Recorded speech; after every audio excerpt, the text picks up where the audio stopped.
Have more now on how the issue of immigration is playing out in this election. Donald Trump is doubling down on his promise to carry out large-scale deportations of migrants if he retakes the White House.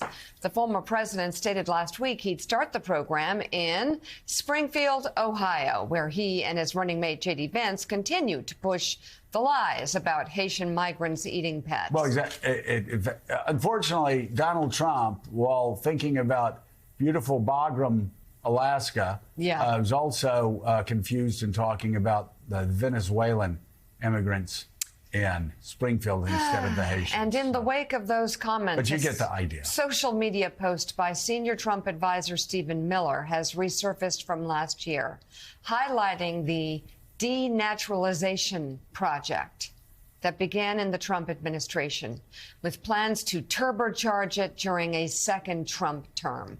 Joining us now, former Ambassador Susan Rice. She's former director of the Domestic Policy Council for the Biden administration, also former national security advisor and former UN ambassador in the Obama administration. It is great to have you on the show this morning. We appreciate your coming on. I'd love to hear your comments on what Trump plans to do in Springfield and across the board when it comes to denaturalization processes and mass deportations. Morning, Mika. Morning, Joe. It's great to be with you both.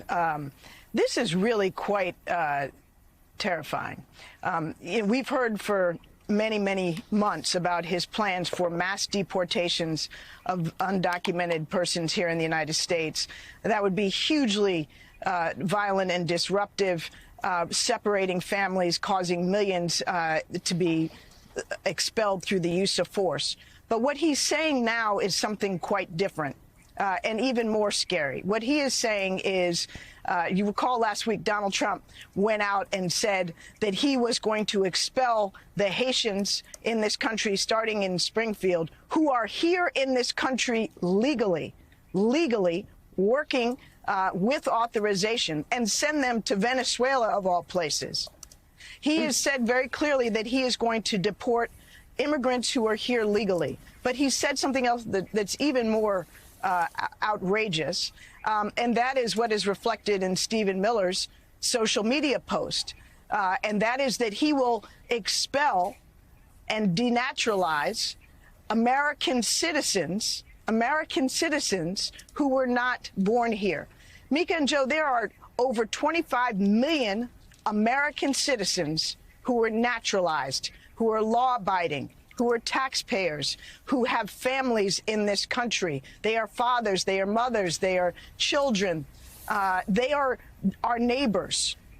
They are American citizens. And back in the Trump administration, they set up an office in the Justice Department to denaturalize American citizens. And not just those that were convicted of crimes. Those are already subject to denaturalization if they've done some very violent crime or obtained their citizenship unlawfully. We're talking about a massive increase in the number of people that they try to ship out of the country on false pretenses because perhaps they don't like the countries from which they came. Can you imagine what that means for the fabric of this country when American citizens who are here lawfully, who are living their lives with their families, can one day wake up and find themselves denaturalized and deported? And now that the Supreme Court has said that the President of the United States, Donald Trump, if God forbid it were to be him again, can do whatever he wants in the office of the presidency with immunity, this is a recipe for mass expulsions of American citizens.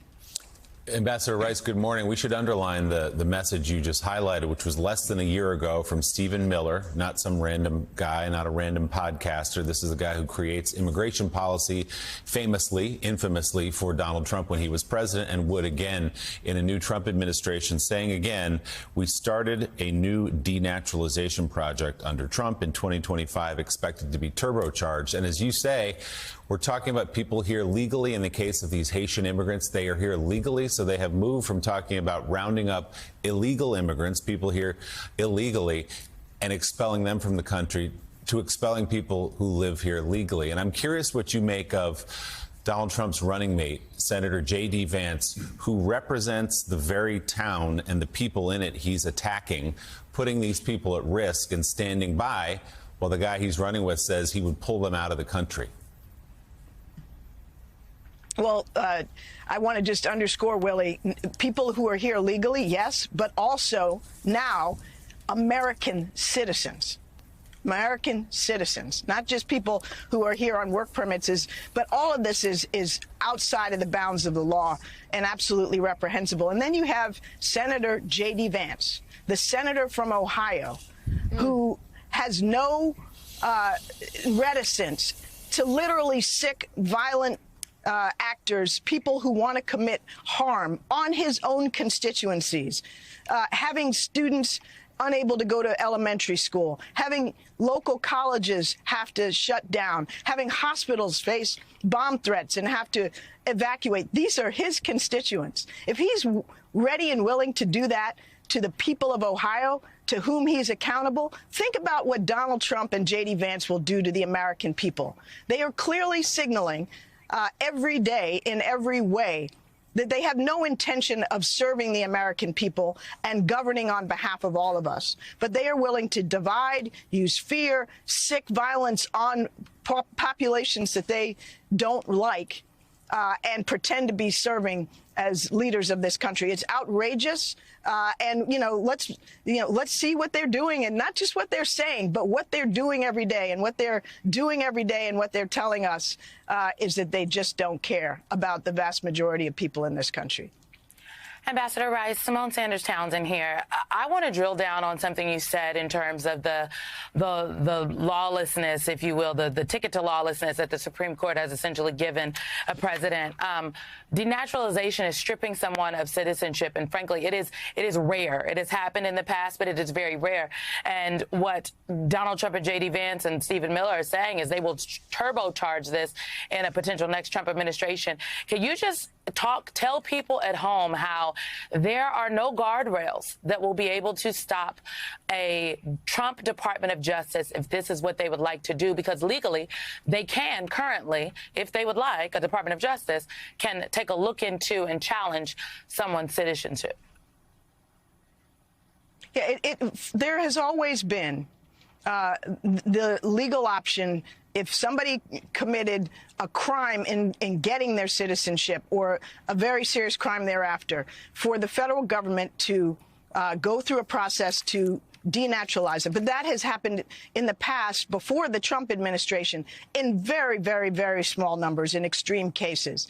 The Trump administration came in, set up this office of denaturalization, and the percentage of people being put through this process of investigation and then denaturalization began to wrap up quite rapidly and substantially. And now what they're saying is they're going to turbocharge that. They are going to take it as far as they possibly can. And with the Supreme Court saying that a president has literally no constraints on what he does in that office, then there is nothing preventing the federal government from literally, without due process, walking into people's homes and separating families if they don't like, the color of the skin or the country of origin or the religion or you name it, of whomever it is who is here in this country legally as an American citizen. Can you imagine in communities across this country, people who have come from Latin America, from Africa, from Asia, from parts of Europe, from the Middle East, who are here legally, lawfully working, paying taxes, abiding by the law, loving their families, contributing to their communities, can wake up one day and find themselves no longer able to be here as the American citizens that they have become and that they earned lawfully and sent God knows where. It's a terrifying prospect. It is not fanciful. They are saying it, and we got to believe what they say, because in this case, they already started doing it in the prior Trump administration. Former Ambassador Susan Rice, thank you so much for coming on the show this morning to share that. We really appreciate it. Thank you.